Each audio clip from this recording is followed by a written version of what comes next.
Wow beautiful wow Hey. Wonderful హా తలుచుకుంటే నవ్వొస్తుంది కదా.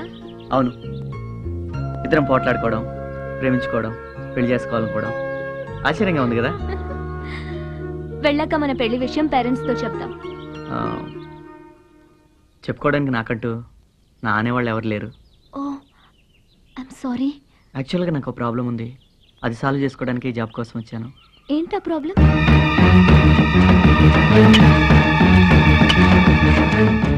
ఏంటండి ఇది? నీకు తెలుసుగా మురళి, ఈ పొలం అమ్మి నా బాకీ తీర్చుకోమని కోర్టు ఆర్డర్ వేసింది. పొలం అమ్మాలంటే ఈ సమాధులు అడ్డంగా ఉన్నాయి, అందుకే తీయించేస్తున్నాను. ఇవి మీకు చూడడానికి సమాధులే కావచ్చు, కానీ నాకు మాత్రం దేవాలయం సార్. పైగా ఈ భూమి అంటే మా అమ్మ నాన్నకి చాలా ఇష్టం అండి, అందుకే వీటిని ఇక్కడ కట్టించాను. దయచేసి వీటిని తీసేయకండి సార్. సరేనయ్యా, మరి నా బాకీ ఎట్టా తీరుద్ది? ఒక్క సంవత్సరం గడివి ఇవ్వండి సార్, మీ అప్పు వడ్డీతో సహా తీర్చేస్తాను. కానీ నాకు ఇప్పుడు డబ్బు చాలా అవసరం మురళి. మీ అవసరాలు తీరాలంటే ఎన్నో మార్గాలు ఉంటాయి, కానీ ఇప్పుడు నేను ఈ భూమి వదిలేసుకుంటే తిరిగి జీవితంలో తెచ్చుకోలేను సార్. దయచేసి నా బాధను అర్థం చేసుకోండి, ఒక్క అవకాశం ఇవ్వండి.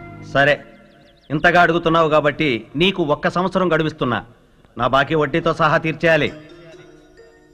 అమ్మ చనిపోవడం, వెంటనే నాన్న చనిపోవడం, ఆ బాధ తట్టుకోలేక నేను ఉన్న ఉద్యోగం కూడా వదిలేశాను.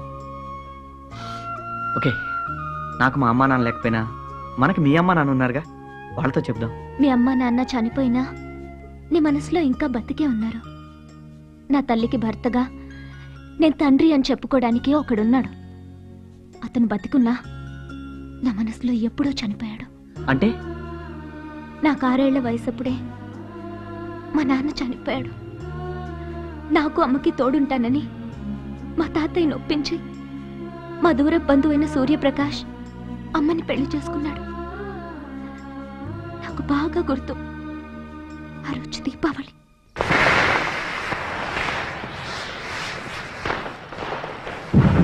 పండగ నాడు మీ సంతోషం కోసం ఆస్తిని బాగానే తగలబెడుతున్నారు, కానీ నా సంతోషం కోసం ఇక్కడ సంతకం తగలెట్టు. మొన్నే కదా పెట్టాను, మళ్ళీ ఎందుకు? పండగ మామూలు అనుకో, పెట్టు. మీరు అడిగినప్పుడల్లా సంతకం పెడుతూ పోతే రేపు ఇది రోడ్న పడేడుస్తుంది. ఎప్పుడు అది ఏడుస్తుందని ఈ రోజు నీ మొగుడు నేర్పిస్తావా? పెట్టు. నేను పెట్టానండి. నీతో ఎలా పెట్టించాలో నాకు బాగా తెలుసు. పెట్టు. పెడతావా లేదా? అప్పటి నుంచి రోజు ఏదో ఒక వంకతో అమ్మని హింసిస్తూనే ఉంటాడు. నేనేదో ఒక జాబ్ చూసుకుని బయటికెళ్తే అమ్మైనా సంతోషంగా ఉంటుంది. కానీ బ్యాడ్ లక్, ఈ జాబ్ కూడా మిస్ అయింది. నో, మిస్ అయిందని ఎందుకు అనుకుంటున్నావు? మనకి ఇంకా అవకాశం ఉంది. అంకుల్ వచ్చాక మాట్లాడి ఆ జాబ్లో నువ్వు జాయిన్ అవుతుంది. లేదు మురళి, ఇప్పుడు జాబ్ నాకన్నా నీకే ఎక్కువ అవసరం. నో, చనిపోయిన మా అమ్మా నాన్నల కోసం బతుకున్న మీ అమ్మా నాన్న కష్టపడ్డాం న్యాయం కాదు.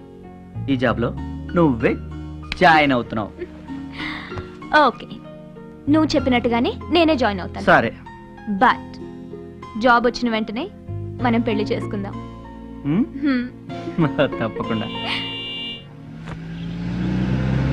ఓ, అంకుల్ వచ్చేసాడు, లెట్స్ గో.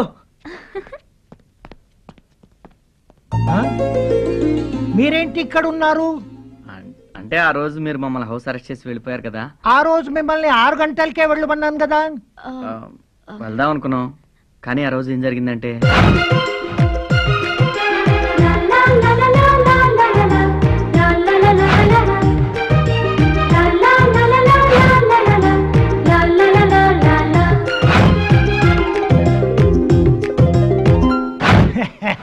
భలే వాళ్ళయ్యా, జాబ్ కోసం ఒంటరిగా వచ్చి ప్రేమ జంటాయి పెళ్లి కోసం ఎదురు చూస్తున్నారు అన్నమాట.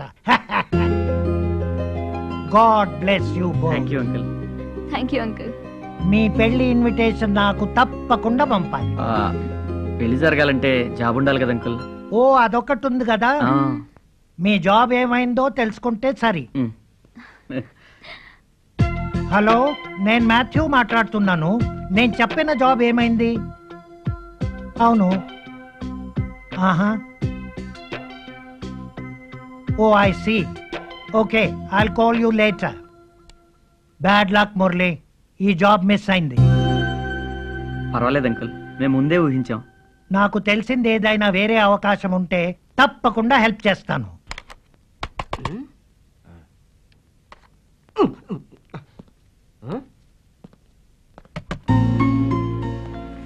ఏంట్రా వాకు వీక్ గా ఉంది, ఇంటర్వ్యూ ఏమైందమ్మా?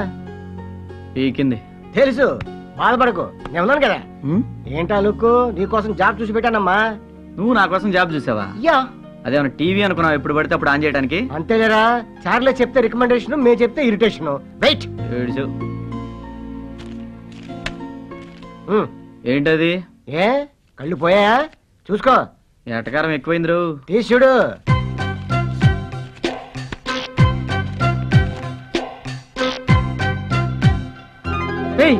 మేనేజర్ పోస్ట్ కి ఇంటర్వ్యూ వచ్చిందిరా. తెలుసు, జాబ్ ఇప్పించింది నేనే కదా.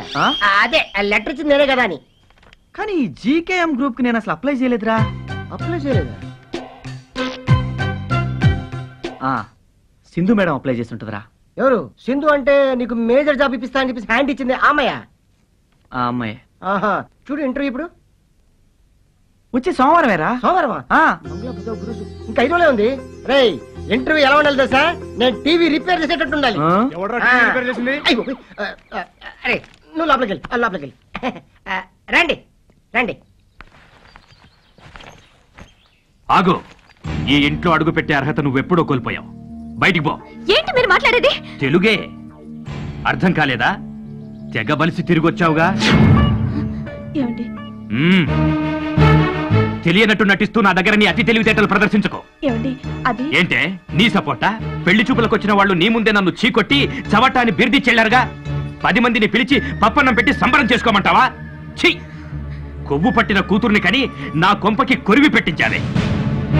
నువ్వేడుస్తున్నావని వెతికి వెతికి సంబంధం తెస్తే ఉద్యోగం వంకతో వైజాగ్ ఊపుకుంటూ వెళ్ళిందిగా. కావాలంటే అడుగు, అది అసలు ఇంటర్వ్యూకే వెళ్ళలేదు. నీ కూతురు బంగారం అని నువ్వనుకుంటున్నావు, కానీ అది ఎప్పుడో బరి తెగించింది. మరీ అదుగా మాట్లాడండి. ఆడపిల్ల ఆడపిల్లలా ఉండాలి. హద్దులు దాటి అడ్డగోలుగా తిరిగొచ్చినా హారతి పట్టి స్వాగతం పలకడానికి నిన్ని బాబును కాదు. అడ్డు మాట్లాడావో అడ్డంగా చీరేస్తా. అమ్మా, ఇంకా ఇంట్లోనే ఉంటే నేను బతుకున్నా చచ్చినట్టే. మనసు చంపుకుని నేను బతకలేనమ్మా. నేను వెళ్తున్నాను. ఎక్కడికి వెళ్తావే? ఇక్కడ నుండి నేను సంతోషంగా ఉండమ్మా. అది కదే, నా మాట వినవే. ఎక్కడికే? లోపలికి దాని ఆపండి. అది అది సడన్ గా ఇంట్లోంచి వెళ్ళిపోమంటే ఎక్కడికి వెళ్తుంది? శ్మశానానికి వెళ్తుంది. నువ్వు లోపలికి పద. ఏమండి? వద్దండి. దాన్ని పిలవండి. ఏమండి? దయచేసి నా మాట.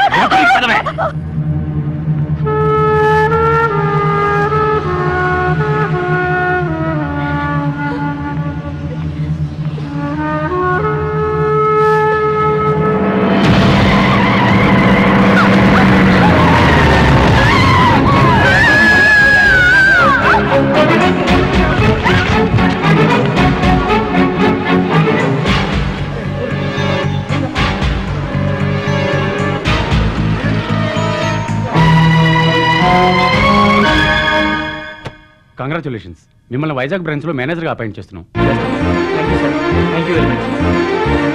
రఘు, రఘు, నాకు జాబ్ వచ్చిందిరా. నిజంగా? జీకే ఫార్మాస్ లో మార్కెటింగ్ మేనేజర్ రా. అట్లాగా? కంగ్రాట్స్ రా. థ్యాంక్ యూ రా. జీతం ఎంతరా? 15,000 రా. ఎంతకాలానికి నీ కళ్ళలో ఆనందం చూశాను రా. త్వరలో నీ ఆశయం నెరవేరబోతుంది. ఇప్పుడు జాయిన్ అవ్వాలి? నెక్స్ట్ వీకే రా. వైజాగ్ లో. వైజాగ్? మరి నేను? అదేంటో రఘు అలా అంటావు? ఈ ప్రపంచంలో నాకుంది నువ్వు అక్కడవేరా. నేనెక్కడుంటే నువ్వు అక్కడేరా. అయితే నా డొక్కు టీవీలు నీ డొక్కు బండి అమ్మేసి టీవీగా మన ఇసుకపట్నం వెళ్ళిపోతాం. అయ్యా, ఇసుకపట్నం కాదురా, విశాఖపట్నం. ఈ ఆనందంలో ఏదైనా హోటల్కి వెళ్ళి బిర్యానీ తిని సినిమాకి వెళ్దామా? సారీ రా, నేను సుప్రియని కలవాలి. సుప్రియనా? సుప్రియ ఎవరా? సుప్రియ నేను అరకులో ప్రేమించుకున్నావురా. ప్రేమ? రేయ్, అంత షాక్ అవ్వకు, ప్రేమే. ఎవరు కావాలి? సుప్రియ కావాలండి. సుప్రియ? నువ్వెవరు? నా పేరు మురళీకృష్ణ అండి. సుప్రియని వైజాగ్ లో కలిశాను. ఓహో, నీతో కలిసి తిరగడానికా? పెళ్లి చూపులు కూడా వదిలేసి ఇంటర్వ్యూ పేరుతో వైజాగ్ వెళ్ళింది. ఎందుకురా మీరు ఇలా తయారయ్యారు? అదన్నా దానికి సంబంధించిన మనుషులన్నా నాకు చిరాకేస్తుంది. మీరు బయలుదేరితే మర్యాదగా ఉంటుంది. అది కాదండి, ఒక్కసారి సుప్రియని కలుస్తావా? అదిగో చూడు.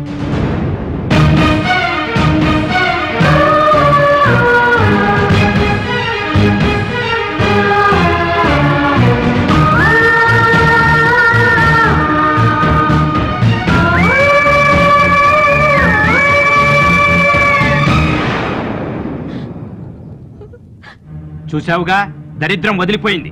మీరు చెప్పేది? వివరాలు చెప్పి ఓదార్చాలా? చూసింది చాలు. మీ సంతాప సభలు బయటికెళ్ళి పెట్టుకోండి. వెళ్ళండి. అది కాదండి, ఒక్కసారి ఒకసారి చెప్తే నీకు అర్థం కాదా? వెళ్ళవయ్యా.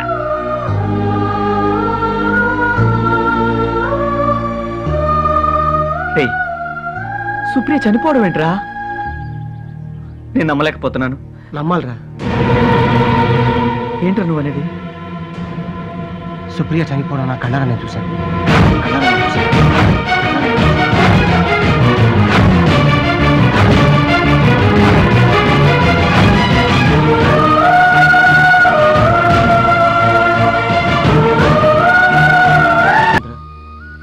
ఈ అన్నాళ్ళు ఇలా బాధపడుతూ కూర్చుంటావు.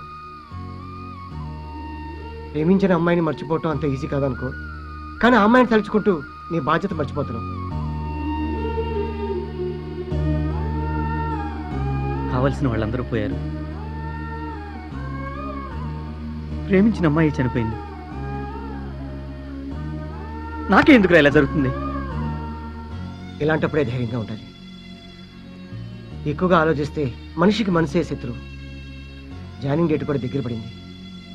సుప్రియ గురించి ఆలోచిస్తూ ఈ జాబ్ కూడా మిస్ చేసుకుంటే అమ్మందన ఫలం ఎప్పటికీ దక్కించుకోలేదు. నా మాట విను. రేపే వైజాగ్ బయలుదేరదాం.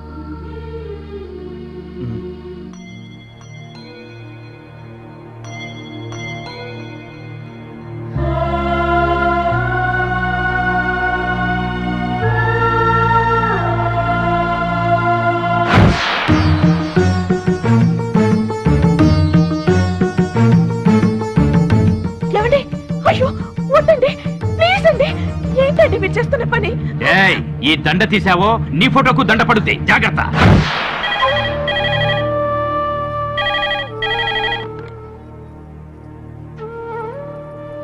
హలో,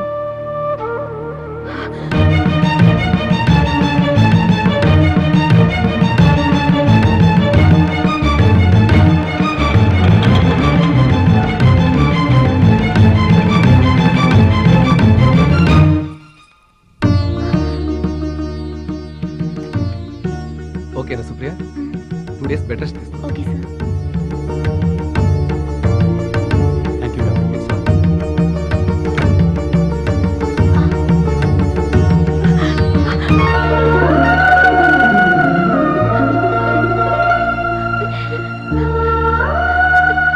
అమ్మా, ఏంట్రా ఇది?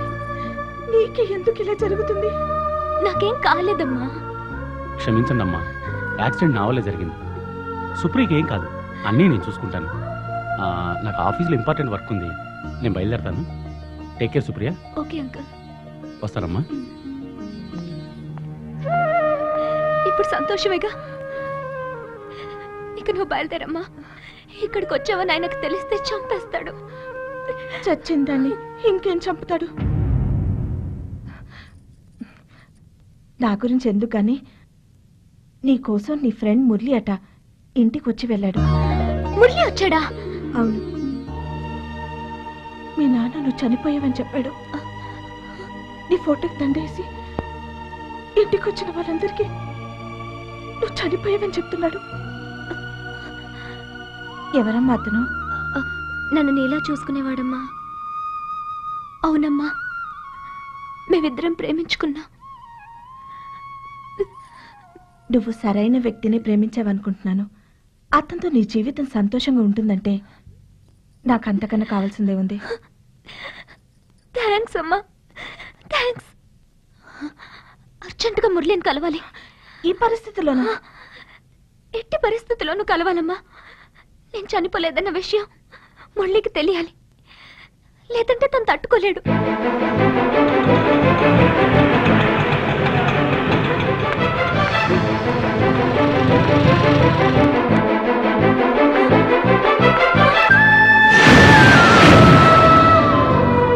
ఎవరు కావాలమ్మా? మీరెవరు? ఇంటి ఓనర్ని. మురళి ఉండేది ఇక్కడేనా? ఇక్కడే ఉండేవారు, ఇల్లు ఖాళీ చేసి వెళ్ళిపోయారు. ఎక్కడికి వెళ్ళారో మీకు తెలుసా? తెలియదమ్మా.